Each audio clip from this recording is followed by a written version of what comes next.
Bonjour, bienvenue, bonjour à vous toutes et à vous tous. Le docteur Laurent Carline est notre invité, bonjour. Bonjour. On va parler de beaucoup de thèmes d'actualité autour de la santé. On rappelle que vous êtes médecin généraliste et urgentiste. Forcément, le premier sujet auquel on pense, c'est l'hôpital d'Ajaccio. Vous avez pris vos marques dans le nouveau service des urgences. Il y a eu un déménagement qui s'est passé il y a quelques jours de cela maintenant. Comment ça s'est passé? Est-ce que c'est compliqué? Est-ce qu'il y a une certaine nostalgie aussi quand on quitte un établissement comme celui de la Miséricorde? Oui, forcément, c'est un sentiment un peu paradoxal parce qu'il y a cette nostalgie. Alors moi, je fais partie des plus jeunes qui sont arrivés il y a 8-9 ans maintenant, mais effectivement pour les plus anciens qui sont là depuis toute une génération, depuis 30 ans ou 40 ans même. Donc cette nostalgie de devoir quitter ces lieux où il s'est passé effectivement tellement de choses professionnellement, aussi intimement parce qu'on a forcément connu aussi quelques drames dans nos équipes. Donc oui, cette nostalgie mélangée aussi avec beaucoup d'excitation et puis cette fierté d'aménager dans un nouvel hôpital qui est un peu plus dimensionné, il faut le dire, aux besoins et aux attentes de la population. Un hôpital avec un plateau technique qui sera évidemment différent du précédent. Donc c'est un peu ce paradoxe effectivement. Alors pour parler des urgences, on a vu passer certains commentaires, ces fameux box des urgences qui n'étaient pas adaptés, qui vont peut-être l'être dans le futur. Vous, le médecin urgentiste que vous êtes, comment on prend ces marques, comment on s'adapte, comment on travaille? Déjà, il y a toute une logistique qui a été mise en place, notamment par les équipes qui sont là à temps plein, comme je dis souvent. C'est ceux qui sont dans le service H24 tous les jours depuis plusieurs semaines pour préparer le déménagement. Et puis on a toujours tendance à regarder que les points négatifs, mais il faut aussi se dire que c'est un hôpital qui va être dimensionné un peu plus aux besoins de la population. Un hôpital aussi qui fait quand même 60 000 m², donc avec un plateau technique qui sera un peu plus performant, même si le précédent l'était déjà en conséquence. Un hôpital aussi qui est autonome sur la production d'oxygène, donc il peut fournir et produire son propre oxygène, et ça c'est quelque chose qui n'a pas souvent été relevé. Après oui, effectivement on peut toujours discuter de la structure et de détails finalement qui ne regardent que les équipes et que le personnel, mais je pense que globalement il faut être satisfait de cette nouvelle dynamique. L'hôpital, certainement aussi la clinique arrivera un peu plus tard, donc des établissements qui sont dimensionnés, et qui sont un peu plus aux normes et un peu plus aussi pointus en termes de technologie. Un hôpital autonome en oxygène, c'était pas le cas avant. Aujourd'hui, qu'est-ce que ça signifie pour le patient, par exemple, ou pour vous qui exercez? Autonome en oxygène, ça signifie effectivement que quoi qu'il arrive, il n'y aura pas de pénurie d'oxygène, surtout à un moment de l'histoire où on a connu une pandémie où l'un des principaux traitements, c'était effectivement de fournir de l'oxygène en quantité importante aux patients qui le nécessitaient. Donc ça n'augure que du bon, et ça permet effectivement c'est un confort dans la prise en charge des patients, c'est un souci en moins en tout cas, quoi qu'il puisse arriver en termes de pandémie, d'épidémie respiratoire, c'est quand même un confort supplémentaire dans la prise en charge. 60 000 m², ça veut dire qu'il pourrait y avoir des services mieux aménagés, des spécialités plus pointues. Ça peut signifier quoi? Ça signifie effectivement déjà d'une part qu'il y a un regroupement de tous les services et de différents sites, puisqu'il y aura certainement aussi l'oncologie, les soins palliatifs qui nous rejoindront un peu plus tard. Donc ça signifie qu'il y a un regroupement des différents services sur un même site, un site unique. Ça facilite effectivement d'une part la communication entre tous les professionnels de santé, et puis ça facilite aussi la prise en charge du patient en fonction du service d'hospitalisation qu'il peut requérir. Effectivement, c'est quand même plus agréable de travailler sur un seul et même plateau technique. À un moment justement où on commence à parler aussi de centres hospitaliers universitaire régional, donc ça peut effectivement ça peut rentrer aussi dans le cadre d'un des plateaux techniques qui pourrait constituer, j'imagine, ce CHU. Ce CHU, on en parlera demain, mais vous, à titre personnel, participez à l'élaboration finalement d'une nouvelle aventure. C'est important, même si vous dites que vous n'y êtes pas tout le temps, puisque vous exercez aussi, on va dire, dans le rural en tant que médecin généraliste, mais participer, créer une équipe aussi, peut-être bénéficier aussi des retours des étudiants qui sont partis faire leurs études sur le continent, avec des jeunes médecins qui arrivent, qui viennent faire leur internat ici. Ce qui est certain, c'est que le déménagement d'un hôpital, ça n'arrive en principe qu'une fois dans une vie. Et parfois même pas, puisque là, le précédent hôpital, la construction et l'inauguration, c'était en 1959, donc c'est quelque chose que tout le monde ne pourrait pas avoir la chance de vivre. Donc c'est une aventure, effectivement, et c'est un événement hors norme. Donc effectivement que c'est important d'en faire partie, de faire partie intégrante et de pouvoir accompagner aussi toutes les équipes parce que c'est un travail d'équipe, ça renforce aussi les liens entre chacun. Et donc c'est un événement majeur que, en tout cas ceux de ma génération, a priori, on ne revivra plus. Ce transfert aux urgences, ce nouveau service des urgences dans ces nouveaux locaux, est-ce qu'il va y avoir un apport en médecins? Est-ce que parce que c'est toujours aussi la difficulté? C'est toute la problématique justement. Ce qu'on espère, c'est que la modernité des plateaux techniques, c'est que la dimension structurelle de l'hôpital, le fait effectivement qu'on ait un plateau technique qui soit plus moderne, qui soit plus dans l'air du temps, que ce soit une jolie vitrine pour pouvoir attirer des professionnels de santé, des médecins, mais aussi des infirmières, des aides-soignants. Et on le voit même nous au sein de l'équipe qui était déjà présente, forcément ça redynamise et ça apporte une bouffée d'oxygène supplémentaire lorsque parfois on a tendance à être un peu lassé par tout ce qui s'est passé et être un peu aussi épuisé par tout ce qu'on a vécu ces dernières années. Ça apporte aussi un nouvel élan et c'est important. Merci beaucoup, docteur Carligny. On se retrouve demain. À demain. À demain. Bonjour et bienvenue. C'est le docteur Laurent Carligny qui est notre invité. Bonjour. Bonjour. On rappelle, médecin généraliste et urgentiste. Vous avez évoqué hier le centre hospitalier régional universitaire qui est un projet que beaucoup de monde a rejoint dans l'idée, du moins. Et vous disiez, cet hôpital d'Ajaccio, ça peut être peut-être le pôle centralisateur de ce futur CHU. Il faut bien comprendre que ça ne sera pas un nouveau bâtiment qui sera construit. Ça sera vraiment une entité administrative. Bon, un CHU, qui est un projet qui est porté par la collectivité de Corse, un projet aussi qui avait été amorcé lors des assises de la santé, qui avait été organisé par Bianca Fazzi en 2019. On a déjà eu effectivement en ce sens-là des réunions de travail en fin d'année dernière, notamment à Corté, avec des réunions qui avaient réuni l'ensemble des professionnels de santé, du monde public, du monde libéral, mais aussi du monde privé, parce que c'est important qu'il y ait cette participation de tous les acteurs de santé. Oui, donc un CHU qui, on l'espère, sera en tout cas, d'une part, adapté au statut d'insularité, adapté aux besoins de la population, et un CHU qui sera innovant. Donc un CHU innovant, ça ne veut pas forcément dire un CHU qui est réparti sur un seul plateau technique, c'est aussi utiliser l'ensemble des hôpitaux, y compris les hôpitaux périphériques. C'est qu'il y a un hôpital à Bastia, un hôpital à Ajaccio, mais aussi Sartène, Propriane, Bonifacio. Donc c'est effectivement répartir cette entité du CHU sur l'ensemble des sites pour qu'il y ait ce maillage territorial. Qu'est-ce que ça changerait pour la population, un CHU en Corse ?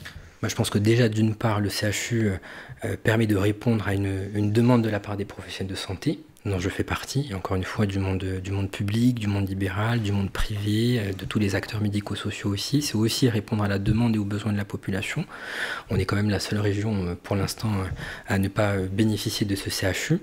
Et puis ça permet surtout, parce que c'est ce qui est ça le plus important, c'est d'améliorer la prise en charge, non pas forcément la qualité de la prise en charge, puisque le CHU ne nous apporte pas forcément la qualité des soins, mais c'est en tout cas améliorer la prise en charge du patient, parce que c'est le patient qui est au centre même de ce dispositif. Et puis, CHU, dans le CHU, il y a aussi le mot universitaire, donc c'est continuer aussi de développer ce travail, ce partenariat avec l'université, peut-être aussi développer des études supérieures de médecine au-delà de la première année, avec une deuxième, une troisième année qui, on l'espère, arrivera prochainement. Et puis c'est aussi, encore une fois, être une source d'attractivité pour tous les étudiants qui ont fait la première année de médecine à Corté. C'est leur donner envie, leur permettre de revenir travailler au sein de ce CHU. Ça sera forcément une source d'attractivité supplémentaire. Et puis aussi, dernier point, c'est permettre aussi d'améliorer la qualité des plateaux techniques. Il y a des plateaux techniques qui sont déjà très performants. L'objectif, c'est de les rendre encore plus performants, de disposer aussi d'autres services de pointe. Alors, pas de tous les services de pointe, évidemment, parce qu'encore une fois, nous sommes que 350 000 habitants. Donc, il est évident que certaines spécialités, comme la chirurgie cardiaque, il n'y aura pas forcément de demande dans ce sens-là. Il faut que ça continue d'être localisé sur certains sites spécialisés. Mais c'est effectivement développer les plateaux techniques manquants et performer ceux qui le sont déjà. Vous parliez justement de ce rapport à l'université. Vous êtes intervenu récemment du côté de l'université de Corse pour aller au contact de ces jeunes étudiants, pour leur dire quoi ?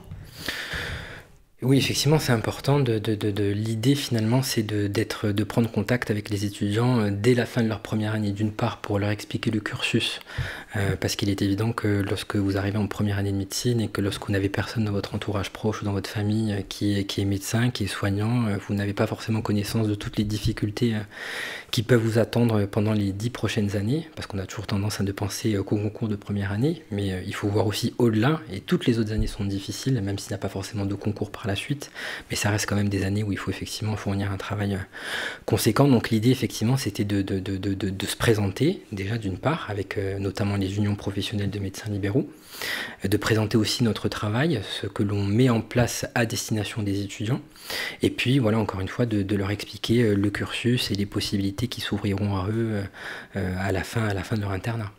Vous avez fait le choix de revenir travailler en Corse. Qu'est-ce que ça aurait changé pour vous, puisque vous êtes un jeune médecin, qu'est-ce que ça aurait changé pour vous qu'il y ait eu un CHU ? Ça change beaucoup de choses parce qu'encore une fois, le CHU, alors il ne faut pas penser que le CHU apporte toutes les solutions nécessaires, parce qu'il y a beaucoup de CHU en France actuellement qui sont en difficulté parce qu'ils sont soumis aux mêmes problématiques que des centres hospitaliers régionaux, mais c'est forcément une source d'attractivité supplémentaire parce qu'en fonction de la spécialité que vous voulez exercer, en fonction des équipes avec qui vous avez travaillé, puis en fonction aussi plus ou moins d'une carrière universitaire que vous aurez envie de faire, ça crée des opportunités. Donc en fonction de l'orientation de votre spécialité, forcément, de facto, le CHU sera attractif, on l'espère. Merci beaucoup, docteur Carligny. À demain. À demain. Bonjour, bienvenue à vous toutes et à vous tous. Nous retrouvons le docteur Laurent Carligny. Bonjour. Bonjour. Médecin généraliste et urgentiste, des médecins généralistes qui étaient en grève il y a peu de temps de cela. C'est assez rare pour être souligné. Oui, c'est un mouvement inédit, effectivement. C'est pas quelque chose qui est habituel à voir chez les médecins généralistes. Et un mouvement de grève, effectivement, essentiellement national, mais aussi suivi région par région. On est parti simplement du postulat que d'une part, le médecin généraliste est finalement au centre du dispositif de soins. Ce sont finalement les acteurs de premier recours. On l'a vu aussi pendant la crise Covid, notamment sur les premières semaines, elle était évidemment hospitalo-centrée et à juste titre. Mais effectivement, les semaines se succédant, les mois se succédant, les vagues aussi, finalement, on s'est rendu compte que le médecin traitant était dans le premier recours, dans la prise en charge des patients, que c'est aussi grâce à l'organisation des médecins traitants qu'il y a ce maillage territorial au niveau du soin. C'est aussi grâce à l'organisation des médecins traitants que les centres de vaccination se sont faits, ce qui a permis aussi de vacciner pour la plus grande partie la population, aussi effectivement sur les centres de test. Donc on était vraiment les effecteurs de premier recours et on continue de l'être. Et donc on avait aussi ce besoin, cette volonté, entre autres, d'être écouté et entendu par le ministre de la Santé pour qu'il y ait aussi une revalorisation d'une part de nos conditions de travail. Alors effectivement, l'une des premières revalorisations, c'était la revalorisation de la consultation et ça a beaucoup été dit, c'était peut-être un peu réducteur. Il est évident que la consultation à 25 € ne correspond plus à la réalité du terrain, ne correspond plus au travail que nous effectuons. Et il faut se dire qu'au-delà de la revalorisation de cette consultation, c'est aussi plus de moyens justement pour pouvoir acheter du matériel médical, pour pouvoir aussi s'équiper de postes informatiques, pour pouvoir aussi dédier un poste de secrétariat, ce qui permet de se décharger de certaines démarches administratives et ce qui permet pour nous, les soignants et les médecins, de recentrer sur notre mission première qui est le soin. Donc effectivement, les revendications, elles allaient en ce sens-là, c'est avoir plus de moyens pour passer plus de temps médical auprès du malade et moins de temps aussi administratif. Et donc ça passera forcément aussi, c'est inéluctable, par la revalorisation de la consultation. Et puis il y avait aussi d'autres motifs. Moi, c'est un motif qui me tenait à cœur, c'était la 4e année de médecine, cette obligation de l'effectuer dans des zones sous-dotées ou dans des déserts médicaux. Parce que d'une part, ce n'est pas en obligeant les jeunes étudiants que l'on va rendre la profession de médecine générale attractive. D'autre part, parce que les déserts médicaux, à mon sens, sont des déserts tout court. En principe, lorsque une zone est comme l'on dit, désertique, c'est qu'il n'y a pas de service public et on comprend aisément que des médecins, des internes ou d'autres professions ne souhaitent pas forcément y construire leur vie et ne souhaitent pas forcément aussi y travailler. Donc je pense qu'il y a un effort aussi en ce sens-là à faire au niveau des communes, au niveau des territoires pour rendre aussi ces déserts beaucoup plus attractifs. Et puis voilà, donc effectivement lutter contre cette obligation parce que le postulat est toujours le même. Si on tient compte de notre insularité, nous sommes 350 000 habitants, les chiffres de l'INSEE nous disent que d'ici 2030, il y aura une augmentation de plus de 30% des patients de plus de 60 ans et nous sommes que 300 médecins généralistes. Donc à l'heure actuelle, on le voit, ce n'est pas suffisant et ce ne sera pas suffisant. Donc il faut effectivement créer les conditions, encore une fois, d'attractivité de cette spécialité de médecine générale puisque la médecine générale est devenue une spécialité à part entière. Plutôt que de contraindre, il faut inciter justement avec une réflexion, vous disiez avec les élus, avec les maires, avec les politiques, avec l'ARS aussi qui pourrait être impliquée. Bon, il faut vraiment dire qu'en ce moment, il ne se passe pas grand-chose de ce point de vue-là. C'est-à-dire que c'est surtout, voilà, on n'a pas l'impression forcément de... Là, il y a encore des discussions et des négociations qui ont été effectuées avec la CNAM et avec le ministère de la Santé qui n'ont pas abouti. Il y aura une nouvelle journée de mobilisation dans les prochains jours. Et oui, comme vous disiez, c'est en tout cas ce besoin d'être entendu, d'être écouté, d'être concerté, d'être pris en considération et pas forcément effectivement subir des injonctions verticales parce qu'encore une fois, c'est nous qui sommes au cœur du terrain, c'est nous qui connaissons le mieux le terrain. Et donc, en ce sens-là, on aspire à se dégager plus de temps auprès des malades. C'est une réalité qui est particulièrement vraie en Corse. Oui, parce que, encore une fois, statut d'insularité, une population qui est âgée, une population qui est fragile, une population aussi qui est vieillissante, des nombreux territoires ruraux, avec parfois des difficultés d'accès aux soins. Donc là aussi, c'est effectivement prendre en compte la demande d'adaptation en fonction des territoires et de territorialisation du soin.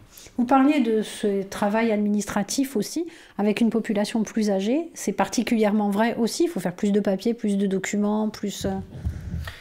Oui, c'est toute la problématique justement, ça fait partie de nos revendications, c'est en tout cas c'est créer des conditions d'exercice qui nous permettent de nous recentrer sur notre mission première, de nous décharger de certaines démarches administratives. Donc ça passera effectivement, et c'est aussi une dynamique qui est créée depuis quelques années par la création de ces équipes de soins pluridisciplinaires, par ces maisons de santé, par ce qu'on appelle aussi les CPTS, c'est-à-dire des exercices coordonnés, qui facilitent et la coordination et le regroupement des professions, que ce soit les médecins, que ce soit les infirmières, que ce soit les kinés, les podologues, etc.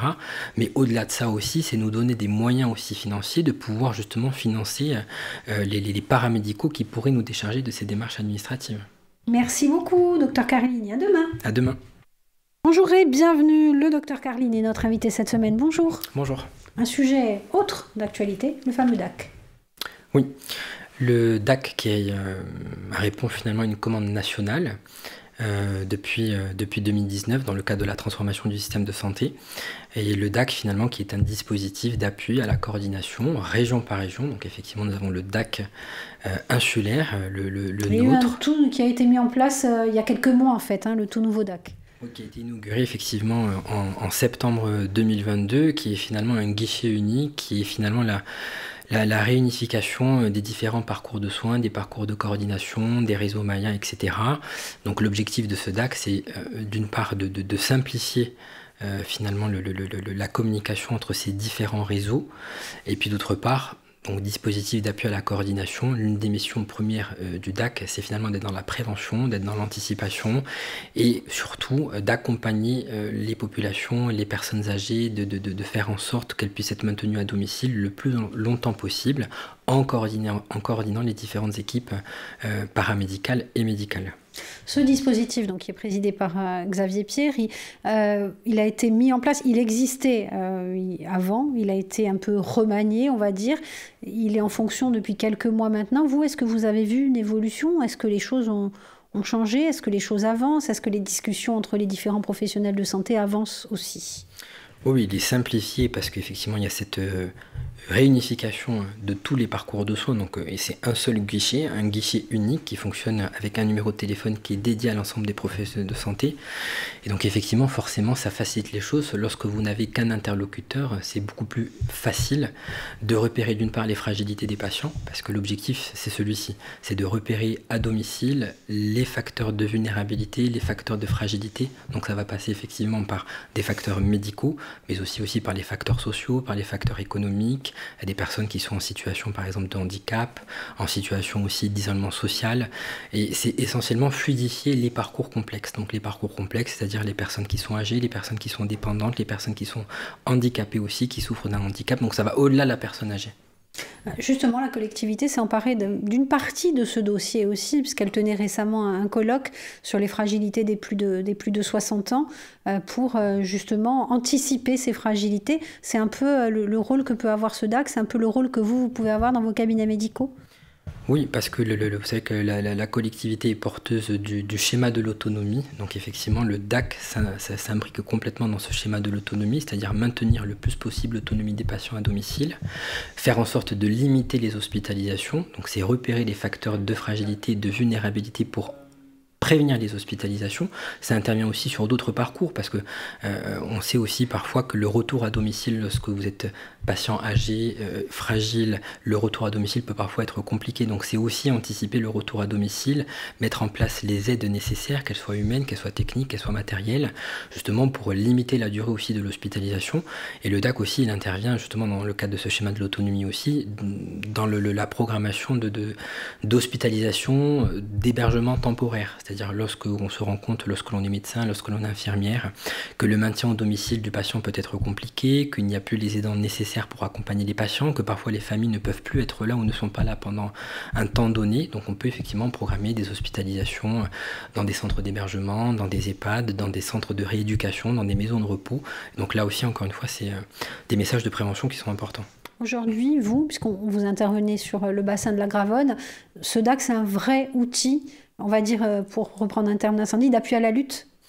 Oui, c'est un outil d'appui à la lutte, un outil aussi d'écoute, un outil d'information, un outil de coordination qui est à disposition de tous les professionnels de santé, médicaux, paramédicaux, mais aussi sociaux, médico-sociaux, à disposition aussi des aidants, à disposition des familles, avec un numéro de téléphone qui est unique, que chacun peut contacter. Mais ce qui est important de dire, c'est que le médecin traitant reste au centre du dispositif et que peu importe les décisions qui seront prises, elles doivent être prises en concertation et avec les membres de la famille, et avec le patient, et avec le médecin traitant. Donc c'est une simplification de coordination pour gagner en efficacité. Merci beaucoup, Dr Carline. À demain. Merci à vous. Bonjour et bienvenue, bonjour à vous toutes et à vous tous. Le docteur Laurent Carline est notre invité cette semaine. Bonjour. Bonjour. On a parlé de beaucoup de choses, on a évoqué beaucoup de sujets. Il y a des projets dans les cartons qui arrivent d'ici le mois d'avril, le mois de mai peut-être. Le projet des URPS notamment. Oui, les URPS auxquels je fais partie, qui sont les unions professionnelles des médecins libéraux, donc qui sont là pour se faire aussi la voix des médecins libéraux, généralistes ou spécialistes sur l'île, mais qui sont là aussi pour accompagner les étudiants. Donc il y a différents projets qui sont créés par les différents intervenants des URPS, et dont effectivement un projet que je suis en train de porter, qui verra le jour certainement au mois d'avril, un projet de parrainage des étudiants. Le constat, c'est que, encore une fois, comme on disait les précédents jours, lorsque vous êtes en première année, que vous accédez à la deuxième année, que vous n'avez personne de votre famille proche qui est médecin ou qui est soignant, ça peut être effectivement compliqué parfois de faire des bons choix, des choix de spécialité, des choix de sujets de thèse, des choix de parcours, des choix de carrière professionnelle. Donc la proposition qui a été faite, effectivement, c'est de parrainer dès la fin de la première année les étudiants de médecine qui accéderont à la deuxième année, que ce soit sur Paris, sur Marseille ou sur Nice. Donc parrainage par un médecin généraliste, certainement aussi spécialistes.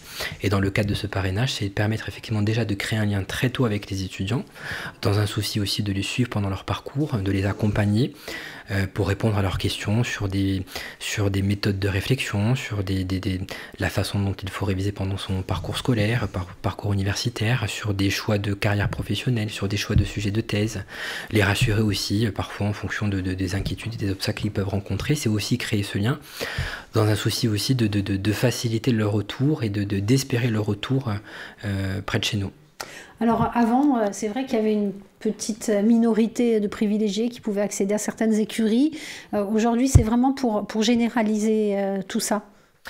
C'est surtout se dire que la première année de Corté, elle existe maintenant depuis 2014, donc ça fera 10 ans l'année prochaine, et que chaque année, effectivement, sortent des dizaines d'étudiants qui accèdent à la deuxième année de médecine. Donc effectivement, ça crée un pool d'étudiants qui sera susceptible de pouvoir rentrer un jour s'installer en Corse. Alors des médecins généralistes, des médecins spécialistes, et donc l'idée c'est de créer ce lien très tôt pour espérer le retour. Donc ça passe par ce projet de parrainage. On le disait aussi les jours précédents, il y aura aussi on espère à terme, sous 10 ans, ce projet de CHU qui sera aussi une source d'attractivité, une belle vitrine aussi pour les plus jeunes. Ce projet de parrainage, ça veut dire avoir un médecin comme tuteur tout au long de sa scolarité, ça peut éviter d'abandonner, ça peut éviter de...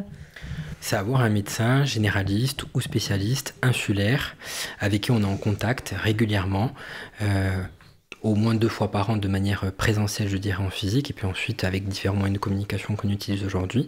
Donc c'est créer ce lien pour se rassurer, c'est créer ce lien pour répondre aux questions, parce qu'on est forcément, encore une fois, lorsque l'on n'a personne de son entourage qui peut nous renseigner, qui peut nous guider, c'est aussi permettre aux étudiants de les guider à travers le parcours universitaire. Vous êtes rendu compte justement, avec les retours des étudiants, qu'il y avait cette véritable attente d'avoir un médecin tuteur ?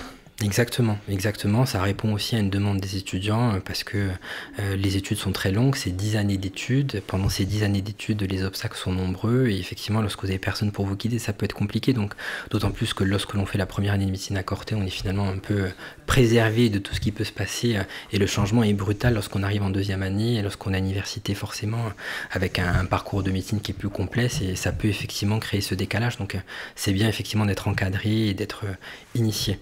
Et puis vous le disiez, ça peut permettre un retour chez soi. C'est l'objectif, c'est tout l'objectif, c'est à partir de ce lien, une fois que le lien est créé, ça peut effectivement changer beaucoup de choses. Donc l'objectif c'est d'espérer le retour, ça pourra même déboucher certainement en fonction des parcours professionnels sur des associations.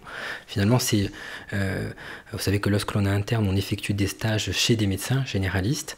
Donc l'idée effectivement c'est de créer ce lien beaucoup plus tôt et lorsque l'on crée le lien, on peut espérer que ça aboutisse sur des carrières professionnelles de par ce lien. Merci beaucoup, Dr Carlini, d'avoir passé cette semaine en notre compagnie. Cette émission, on la retrouvera en podcast audio et vidéo sur le www.alta-frequenza.corsica, également sur nos réseaux sociaux. Et à très bientôt. Merci.